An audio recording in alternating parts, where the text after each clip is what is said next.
Die Here is my herder, niks sal my ontbreek nie. Hy laat my neerlê in groen weivelde. Na waters waar rus is, lei hy my heen. Hy verkoop my siel. Hy lei my in die spore van geregtigheid om sy naam ontwil. Selfs al gaan ek deur 'n dal van doodskade weer, ek sal geen onheil vrees nie, want U is met my. U stok en U staf, die vertroos my. U berei die tafel voor my aangesig teenoor my teestanders. U maak my hoof vet met olie, my beker loop oor. Net goedheid en guns sal my volg al die dae van my lewe, en ek sal tuis wees in die huis van die Here tot in lengte van dae. Geliefdes, genade vir julle en vrede van God, ons almagtige hemelse Vader, van Jesus Christus, ons Heiland en ons Heer, en van die Heilige Gees. Amen. Geliefdes, is dit nie die pragtigste oggend met die reën wat so liggies daar buite val nie? Ek het wakker geword met 'n redelike kwaai reënstorm daar by my in Boksburg, maar nou hierdie reën weer is vir my net so tonekrul lekker. In hierdie pragtige volmaakte oggend met die reën wat soos 'n seën daar buite val, is ons skriflesing uit die woord van ons Here, uit die evangelie volgens Lukas, die 23ste hoofstuk, en ons lees vanaf vers 39 tot vers 43. Lukas 23 vanaf vers 39 tot vers 43, in my weergawe van die Bybel op bladsy 118 in die Nuwe Testament. Lukas 23 vanaf die 39ste vers. Een van die misdadigers wat daar gehang het hom gelaster deur te sê: "Is jy dan nie die Christus nie? Red jouself en ons ook." Maar die ander een het hom tereggewys en gesê: "Is jy nie bang vir God nie? Jy ondergaan tog dieselfde straf as hierdie man. In ons geval is dit regverdig, want ons ontvang die verdiende straf vir ons dade. Maar hierdie man het niks verkeerds gedoen nie." Verder sê hy: "Jesus, dink aan my wanneer U in U koninkryk kom." Jesus antwoord hom: "Ek verseker jou, vandag sal jy saam met my in die paradys wees." Ons lees net weer hierdie laaste pragtige vers. Jesus antwoord hom: "Ek verseker jou, vandag sal jy saam met my in die paradys wees." In die begin was die woord, en die woord was by God, en die woord was self God. Die woord het mens geword en onder ons kom woon. In hom het ons genade op genade ontvang.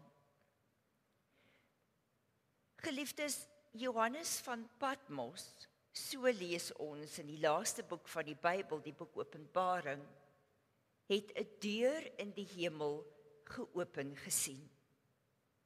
Mense wat 'n nabye dood ervaring beleef, praat van 'n lang tonnel, 'n lig aan die einde van die tonnel, en dan ook 'n deur in die hemel waardeur hulle soms gaan en soms bly hulle aan die diskant van die hek of die poort of die deur en kry dan weer die geleentheid om terug te kom na hulle aardse lewe toe. Verlede jaar, toe ek hier gepreek het een van die ouderlinge na die tyd na my toe gekom en vir my gesê, hy het nou net gedink, as daar 'n geen toegang teken op die deure van die hemel staan wanneer hy daar kom, wat sal hy dan maak? Geliefdes, 'n mens leer vroeg in jou lewe daardie kuns aan om bekommernis, angs, vrees, paniek en depressie te vermy. Dit behels om voortdurend so besig as moontlik te bly. Om konstant so hard as moontlik te werk, om jouself voortdurend met mense te omring en wanneer jy nie van mense omring is nie, om te lees of TV te kyk of radio te luister of besig te wees op jou selfoon of op jou skootrekenaar. Want daar is 'n sone in jou lewe. 'n Plek waar jy moet wegbly in jou menswees. Daar is 'n plek in jou lewe wat so gevaarlik is, dat jy dit eintlik moet merk met 'n kennisgewing wat sê, danger, gevaar, ingozi. 'n Plek wat jy ten alle koste moet vermy. En dit is die plek van alleen wees. Die plek waar jy jou in jouself vasloop. Daardie plek waar jy gekonfronteer word met al daardie gedagtes, die dinge waaroor jy nie wil dink nie, die dinge waaroor jy nie kan dink nie. Al daardie gedagtes wat jy, as jy besig is, so doeltreffend kan onderdruk. Al jou diepste vrese, jou grootste bekommernisse, al die seer wat jy wegsteek, daardie vrae waarvoor daar geen antwoorde te vind is nie. Daardie kwessies wat deurdring tot by die wese, tot by die hartklop van jou lewe, van jou bestaan. Maar die lewe het 'n manier om jou onverwags te konfronteer met al daardie dinge waaroor jy liefs nie dink nie.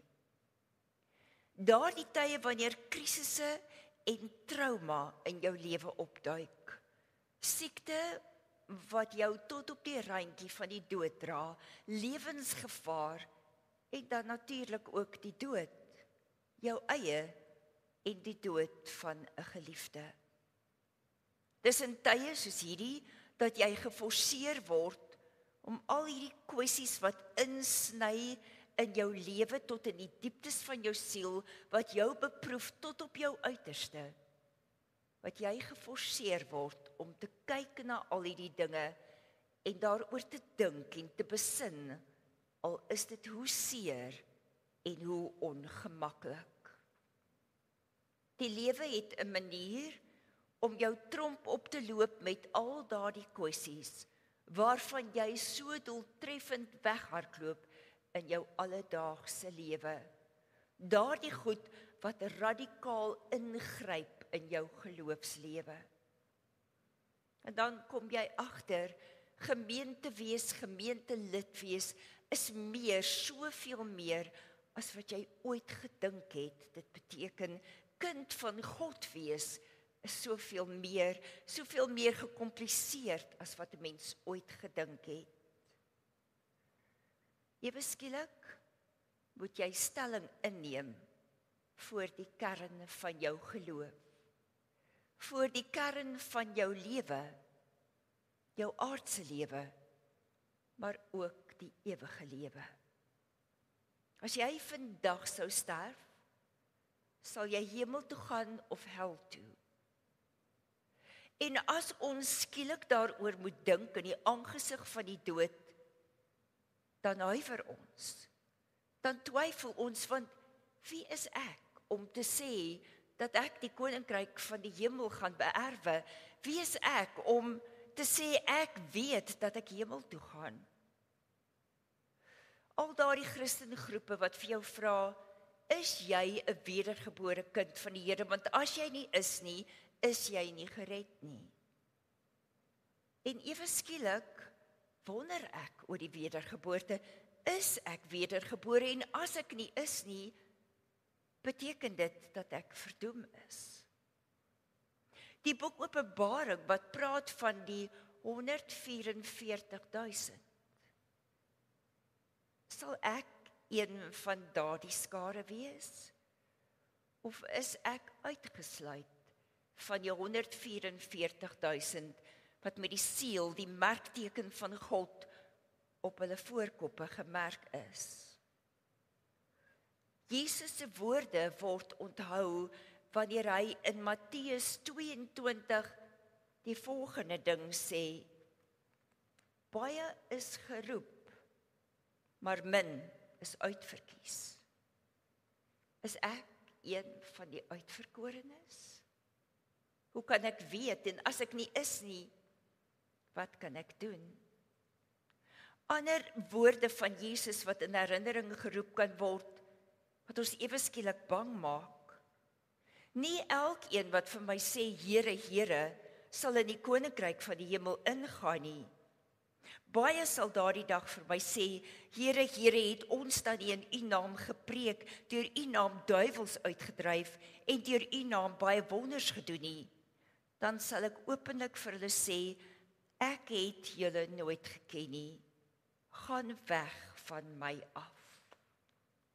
Hoe vreesaanjaend. En dit is die woorde van Jesus. Ons lees verder in die evangelie volgens Matteus. Dan sal die teken van die Seun van die Mens aan die hemelruim verskyn, en al die volke van die aarde sal verslae wees. Hulle sal die Seun van die Mens op die wolke van die hemel sien kom, en met groot krag en met majesteit. Die groot trompet sal weer klink, en hy sal sy engele uitstuur, om sy uitverkorenes bymekaar te maak uit die 4 windstreke. Sal ek een van daardie uitverkorenes wees, wat deur die engele bymekaar gemaak word? Net so sal dit gaan by die koms van die Seun van die Mens. Dan sal 2 mense op die land werk. Die een sal saamgeneem en die ander een agtergelaat word. 2 vroue sal by die meelkoring maal. Die een sal saamgeneem en die ander een sal agtergelaat word. Terwyl die onverstandiges olie gaan koop het die bruidegom gekom. Die wat gereed was, het saam met hom ingegaan na die bruilof toe, en die deur is gesluit. Later kom die ander meisies ook daaraan en roep, meneer, meneer, maak vir ons oop. Maar die bruidegom antwoord, ek sê vir julle, ek ken julle nie. En dan lees 'n mens hierdie skrifgedeeltes, die woorde van Jesus wat jy altyd vermy.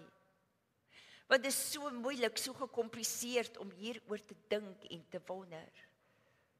En jy moet jouself die vraag afvra, sal daar dalk vir my, as ek by die poorte, die deure van die hemel kom, 'n geen toegang teken daar hang? Hierdie is vrae en kwessies wat diep insny in ons gees, in ons geloof, in ons as gelowiges se menswees. En dit lyk asof daar oënskynlik in hierdie lewe geen antwoorde vir hierdie vrae is nie. So het ek al gesien dat mense in 'n geloofsstryd, 'n geloofsworsteling beland, wat partykeer 'n paar dae, en partykeer jare lank kan duur. Ek onthou dat ek self een oggend voor 'n preek in 'n hysteriese toestand vir Dr. Johan Buitendag gebel het en gesê het, ek weet nie of ek geroep of ek uitverkies is nie, hoe durf ek op die kansel gaan staan? En die arme professor Buitendag moes in 'n kwartier, 10 minute vir my help, sodat ek die gerusheid in my hart kon hê om op die kansel te klim en te sê, so spreek die Here. As die Here se wil daarby is, vier ons oor 2 weke die Paaszondag. Kom ons kyk dan na die besonderse skrifgedeelte wat ons vanoggend saam gelees het. Massa emosie, massa hysterie is soos 'n sneeustorting. Dit sleur alles en almal wat in die pad daarvan staan saam. Die skare sweep mekaar op en hulle word verder aangevuur deur die krasse spot en die brutale wreedheid en gewelddadigheid van die Romeinse soldate teenoor 'n man. 'n Man wat ter dood veroordeel is. Saam met hierdie man is 2 ander ook ter dood veroordeel. Maar die fokus van hierdie hysteriese skare, die fokus van die soldate, is net op hierdie man gerig.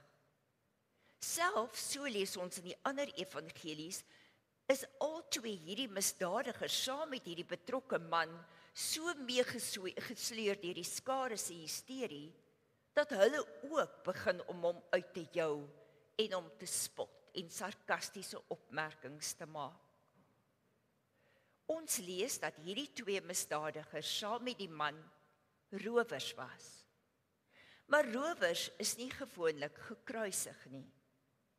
Alleen gewelddadige rowers is gekruisig.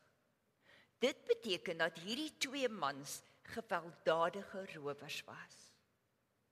Maar wie is hierdie man op wie al die wreedheid en die spot en die sarkasme en die pyn en foltering en lyding gemik is? 'n man met die naam Jesus. En sy naam beteken redder. Hy is die een van wie daar gesê is dat hy moontlik die lank verwagte Christus kon wees.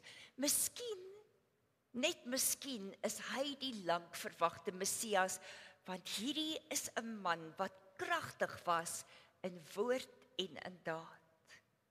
Hy het soveel wonders, soveel tekens, soveel genesings onder die volk gedoen.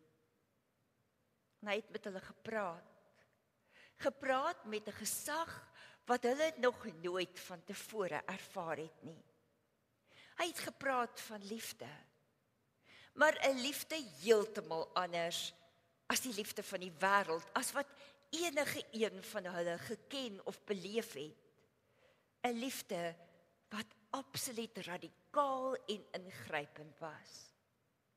Hierdie Jesus het gesê, as iemand jou hof toe vat vir jou onderklere, gee vir hom jou boklere ook.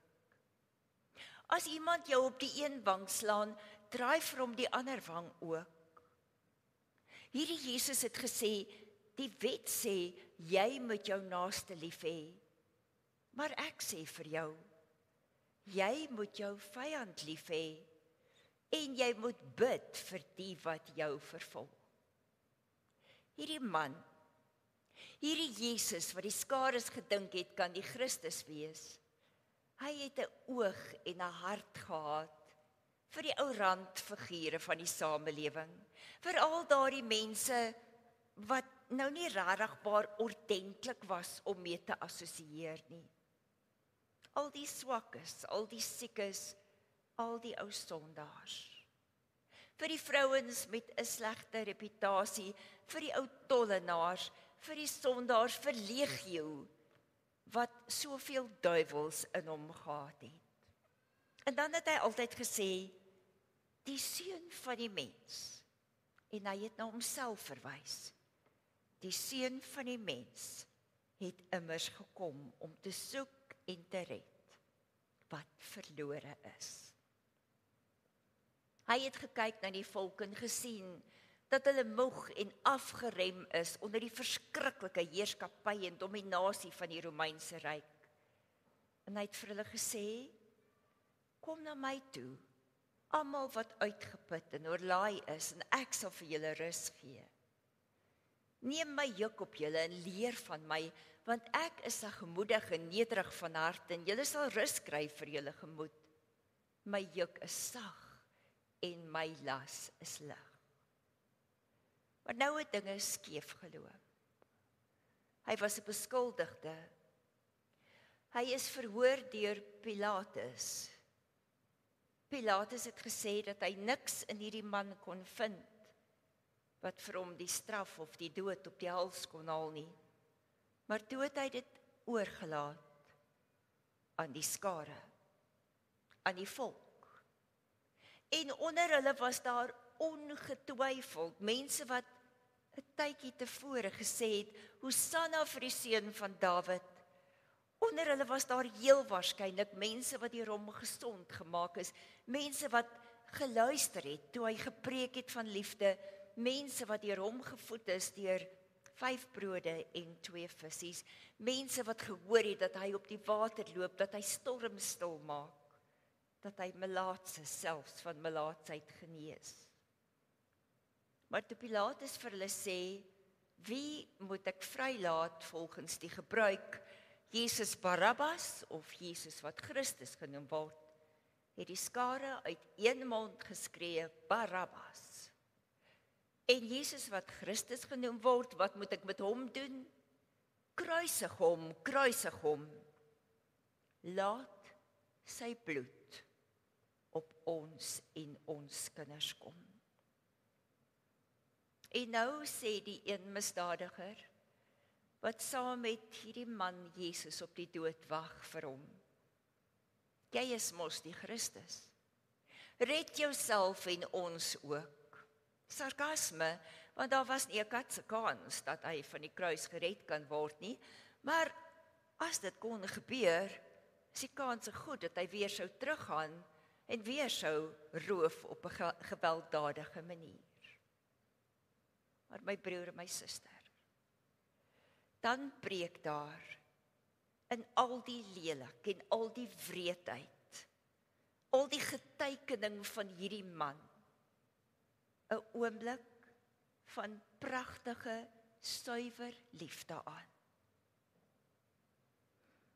Net daar, te midde van alles wat lelik en wreed en verkeerd is, tref ons 'n ewigheidsmoment aan.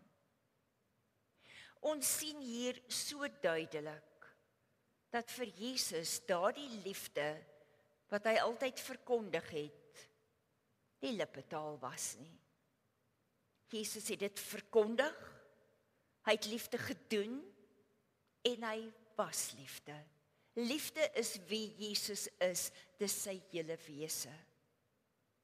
In hierdie verskriklike tyd, hierdie tyd van ongelooflike lyding en vernedering en spot en lewensgevaar en pyn, doen hy presies dit wat hy vir die skare gesê het, bid vir die wat jou vervolg.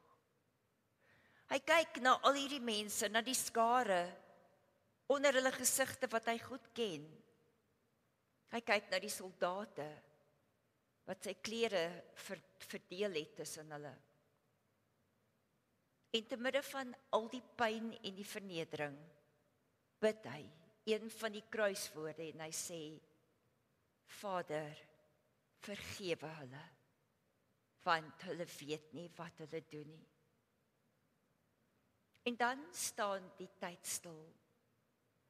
En vir 'n kosbare, pragtige oomblik verdwyn daardie helende skare en die soldate en die foltering. Dis asof alles doodstil word. En in die middel, in hierdie besonderse oomblik, is dit net Jesus en die ander misdadiger. Maar as Jesus kyk na hierdie man, dan sien hy nie in hom 'n misdadiger wat geweld gepleeg het nie. Hy het immers gesê, die seun van die mens het gekom om te soek en te red wat verlore is. Kom na my almal wat uitgeput en oorlaai is. As hy kyk na hierdie man wat saam met hom ter dood veroordeel is, dan sien hy 'n potensiële uitverkorene, 'n kind van die Allerhoogste God van liefde. En dan begin hierdie man praat. In eerste berisp hy die ander gevangene, die ander rower, en hy sê vir hom, hoe kan jy so praat, ons het dieselfde lot. Maar in ons geval is die straf wat nou op ons wag, geregverdig. Maar hierdie man is onskuldig. Is jy nie bang nie, die dood wag op ons, En wat wag na die dood op ons? En dan praat hierdie man met Jesus. En hierdie paar woorde wat hy sê, is so 'n pragtige geloofsbelijdenis. Jesus, redder.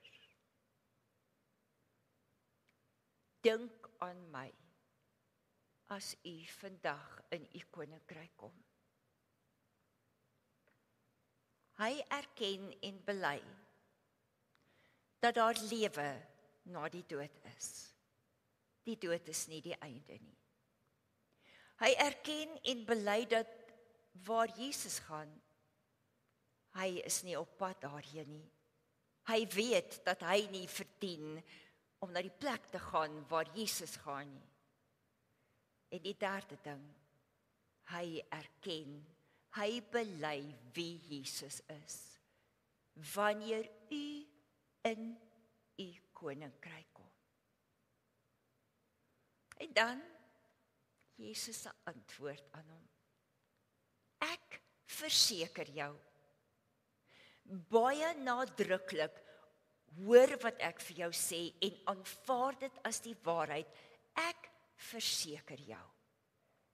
Jy gaan nou 'n tyd van bittere foltering in. Jy gaan nou sterwe, maar ek gee vir jou die versekering.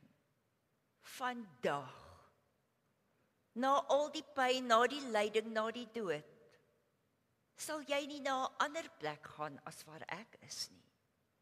Vandag sal jy saam met my in die paradys wees. En dan wonder ons en ons bespiegel oor waar die paradys is, hoe die paradys lyk, is dit dieselfde as die hemel? Al wat ons weet van die paradys is, dit is waar Jesus, die man van onherroepelike, onoorwinnelike liefde is. Die seun van die mens, dit ervaar hierdie rower, van aangesig tot aangesig met die dood. Hy het gekom om te soek en te red wat verlore is, ook vir my. Tussen al die hierdie bittersoet oomblik, wanneer daar 'n lewende liefdesverhouding ontstaan, tussen hierdie wrede dief en die man van liefde. Want geliefdes, daar gebeur iets. Iets wat jy nie met woorde kan vasvat nie, iets wat jy nie kan verklaar nie. Daar gebeur iets met jou wanneer jy van aangesig tot aangesig met Jesus van Nasaret, Jesus van Golgotha staan. Daar gaan allerlei nuwe moontlikhede vir jou oop. Jesus neem jou in besit. Hy eien jou toe vir homself. Jy behoort aan hom. Jy word sy volgeling. Hy is jou verlosser en jy het niks meer nodig nie. Hy bied vir jou soveel meer as die tydelike en die aardse. Wat hy vir jou bied, het ewigheidswaarde. Kom in. Kom word 'n burger van my koninkryk van liefde. Daar gebeur iets met 'n mens as jy van aangesig tot aangesig met Jesus staan.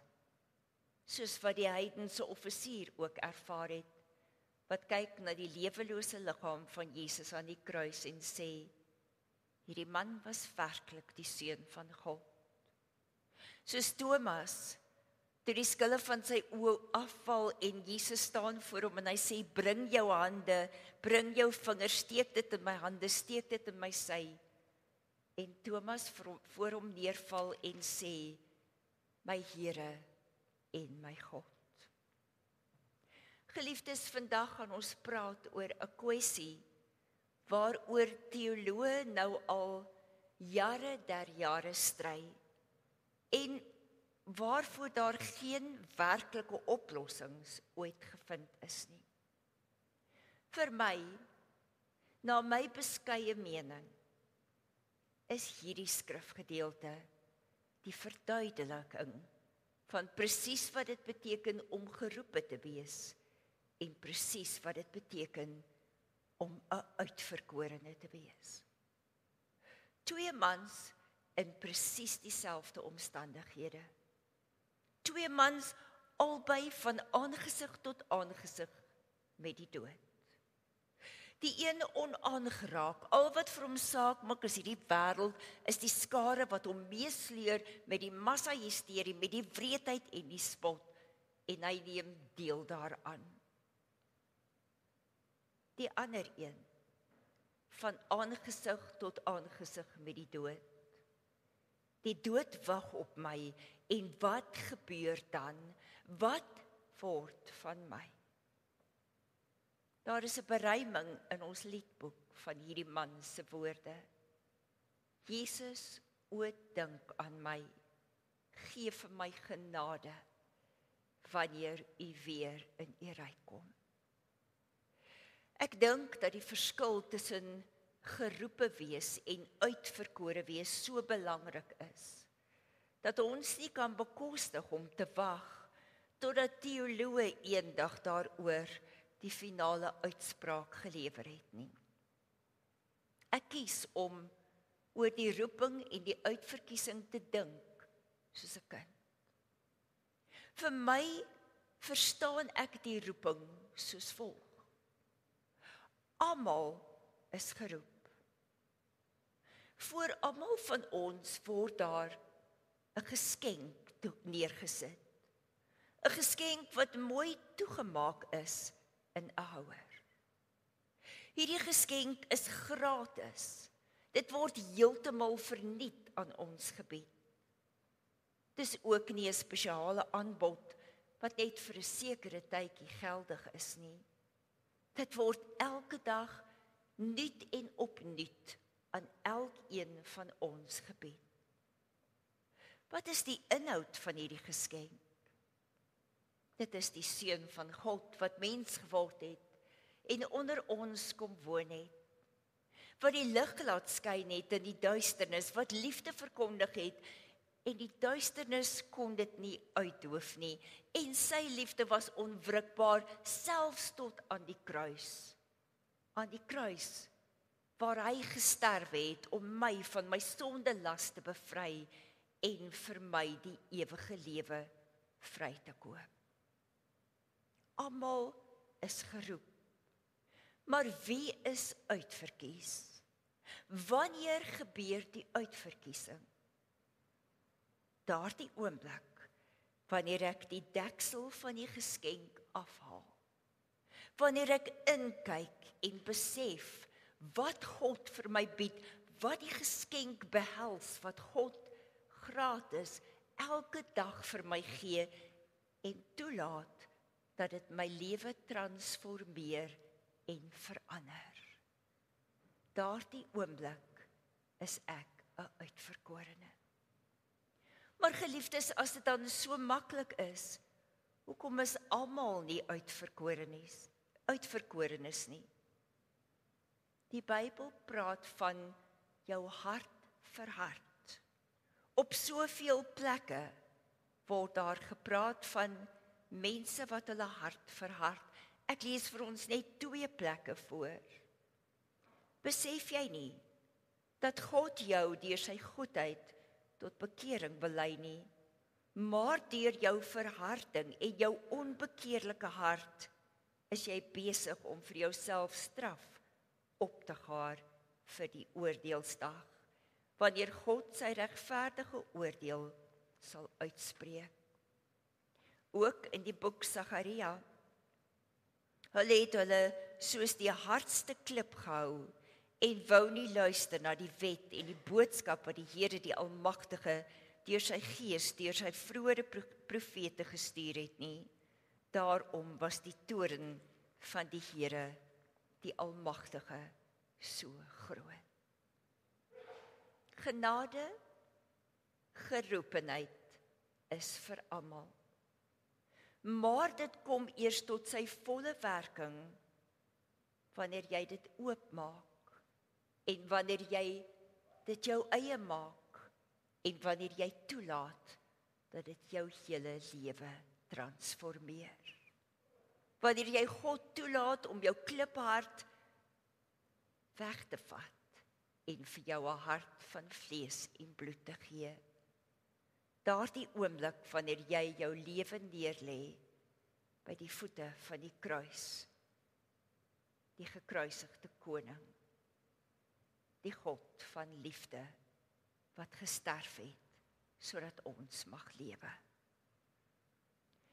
Ons weet, danksy dit wat in die Bybel vir ons vertel word en ook danksy films wat gemaak is, van die liggaamlike lyding wat Jesus aan die kruis en selfs voor die kruisiging verduur het. Maar laat ons maar erken dat ons eintlik niks weet van die geestelike stryd, die geestelike lyding wat hy aan die kruis verduur het nie. Daardie 3 ure van pikdonkerte wat neerdal oor 'n figuur aan die kruis. Dit wat 'n mens in die Bybel lees, my God, waarom het U my verlaat? Nog kruiswoorde van Jesus, maar ons het nie 'n idee wat dit presies vir Jesus beteken het nie. Ons het vanoggend bely, Jesus is gekruisig, hy het gesterwe en hy het ter helle neergedaal. En ons hoor hierdie woorde so gereeld dat ons nie meer daaroor dink nie. Dit glip maklik oor ons lippe as ons die geloof bely. Maar ons het nie 'n idee wat dit werklik beteken nie. Maar ons is kinders.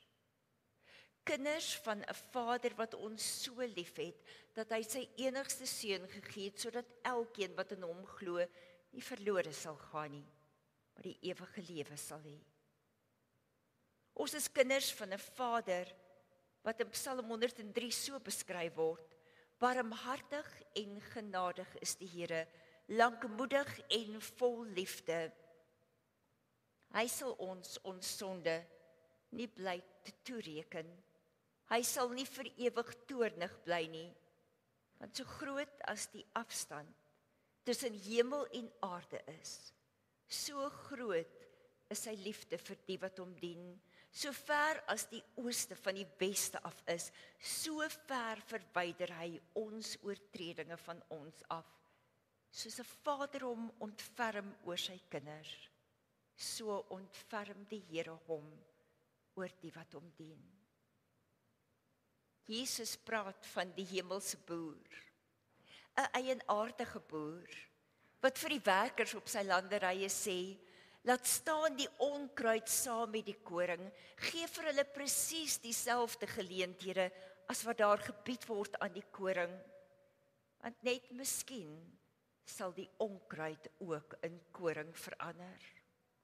Jesus vertel vir ons van 'n vrou wat een ou muntstukkie verloor het, en sy steek 'n lamp aan, en sy soek totdat sy dit kry, en toe nooi sy vriende, familie, bure uit om saam met haar te kom feesvier oor hierdie ou een klein muntstukkie wat sy gekry het. En dan sê Jesus, want daar is blydskap in die hemel oor een sondaar wat tot bekering gekom het. Jesus vertel vir ons van die hemelse boer, die skaapherder, wat 99 van sy kudde los en een ou skaapie wat afgedwaal het gaan soek. En as hy hom vind, dan tel hy hom op sy skouers en hy dra hom terug na die kudde. En dan sê Jesus, want daar is blydskap onder die engele oor een sondaar wat tot bekering gekom het. En dan vertel hy vir ons die uiters bekende gelykenis van die verlore seun en die pa wat die pad ophou vir sy kind wat so ver afgedwaal het, dat hy daar tussen die varke gesit het en gewens het dat hy hulle kos kan eet. En dan sê hy, hierdie pa het vir sy ander kind gesê, wees tog net bly saam met my. Want hierdie broer van jou, hy was dood, maar kyk, hy lewe weer. Hy was verlore, maar hy is weer gevind.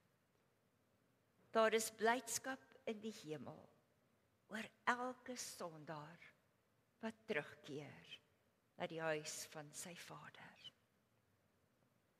Geliefdes, Goeie Vrydag is voor die deur.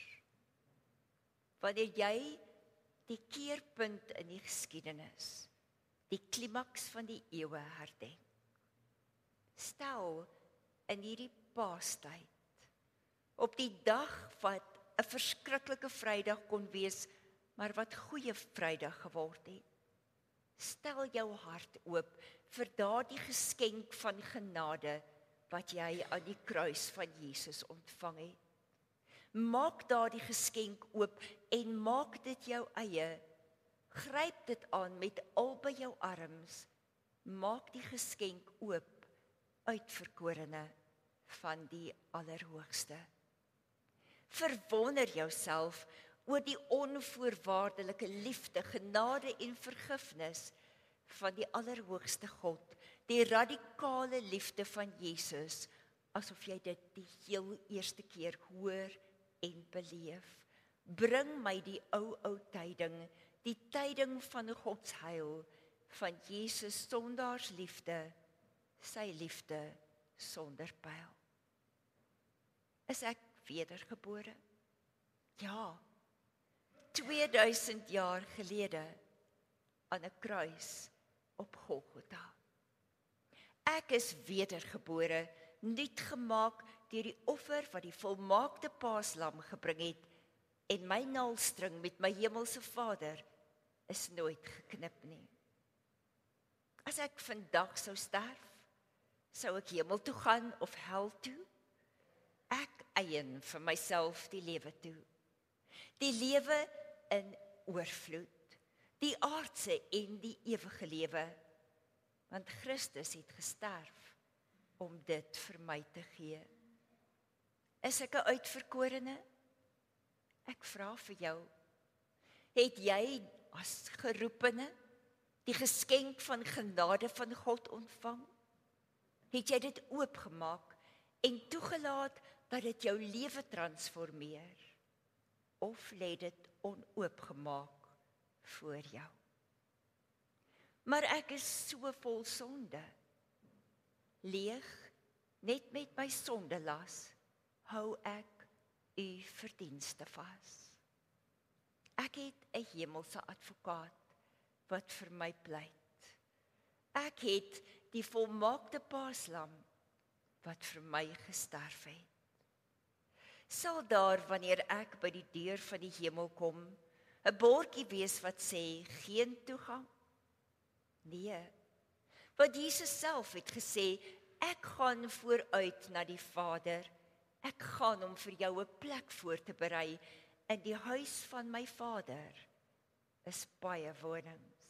My Vader, wat die pad dophou vir elkeen van sy verlore kinders. Geliefdes in ons Here Jesus Christus, vandag kom die woorde van Jesus na ons, soos na daardie gewelddadige misdadiger, wat kind van God en uitverkorene geword het. Ek verseker jou, vandag sal jy saam met my in die paradys wees. En ons hoef nie te wag vir een dag nie, want die paradys is waar Jesus is. En toe hy weg is, toe hy opgevaar het na die hemel, het hy gesê, ek is by julle al die dae tot met die volëinding van die wêreld. Net goedheid en guns sal my volg al die dae van my lewe, en ek sal tuis wees in die huis van die Here tot 'n lengte van dae. Want die goeie herder, die herder wat sy lewe afgelê het vir sy skape, hy is my herder. En al gaan ek soms deur 'n dal van doodskade wee, ek sal geen onheil vrees nie. Amen. Kom geliefdes, laat ons nou saam tot ons God bid. O Here, Ons ontvang met groot dankbaarheid in ons hart die geskenk wat U vir ons gee. Die gratis geskenk wat elke dag aan ons gelewer word. U genade is 'n oorvloed van goedheid en gawes en liefde wat ons onverdiend uit U goeie Vaderhand van voorsienigheid en liefde aanvaar, al het ons niks voor U verdien nie. Neeg net met my sondelas, hou ek U verdienste vas. Ek kom om vergewing vra, U het ook my skuld gedra. U geslaan tot heilsfontein, was ons heiland, maak ons rein. In hierdie tyd, met die wete dat ons nie werklik die diepte van U lyding, ingrypendheid van U offer ooit kan verstaan of deurgrond nie, sê ons net dankie. En ons vra vir U, Jesus rots vir my geslaan, laat my nie verlore gaan. U was self van God verlaat, laat U lyding sonder maat my tot heil wees en tot krag teen die sonde skuld en mag. Ons moet erken, ons Hemelse Vader, dat daar oomblikke is wanneer ons stil word, wanneer ons alleen is, wanneer ons vasgevang word in vreesvolle gedagtes, wanneer ons dink en wanneer ons bang word, en dan wonder ons, wat kan ek doen om die ewige lewe te beerwe? Wat kan ek doen om 'n uitverkorene te wees? Sal ek hemel toe gaan as ek sterwe? En dan moet ons bely soos die lied sê, en ek self, wat kan ek doen om my sonde te versoen? Sou my hart met ywer gloei, sou my trane ewig vloei. Nog gebede, nog geween kan my red, Heer, U alleen. Here, U is ons ewige rots, op U bou ons lewe. U liefde is vir ons rotsvas en onwankelbaar, en nie eers die dood of graf of hel kon dit laat wankel nie.